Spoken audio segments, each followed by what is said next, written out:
un peu comme dans une voiture classique, on tourne non pas la clé mais un bouton. Et là, il ne se passe rien, juste un petit bruit qui signale que la voiture a démarré.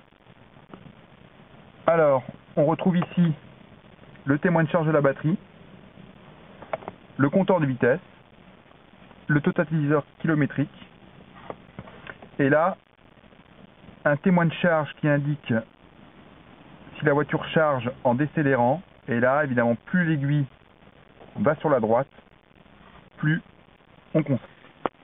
Donc le fonctionnement est identique.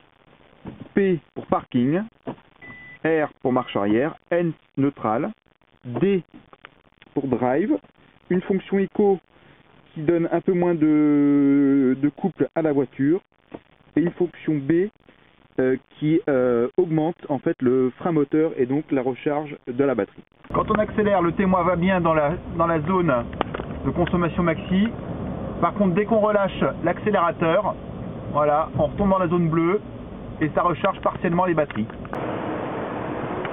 Nous sommes square de Clignancourt, dans le 18e arrondissement, devant une borne de la mairie de Paris pour recharger donc la Mitsubishi AMI-EV. Donc c'est tout simple, on a pris une carte de recharge à la mairie de Paris.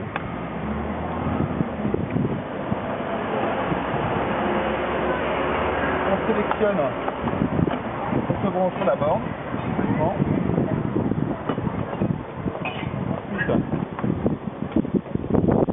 On branche sur la voiture, comme ceci. On sélectionne la prise, c'est la numéro 1, voilà. Et ensuite, on présente la carte, transaction acceptée. Le témoin de charge s'allume. Et ensuite, il n'y a plus qu'à attendre que toutes les barrettes remontent. Alors, une fois que la recharge est terminée, il suffit de repasser la carte devant la borne. La transaction est terminée et on peut retirer.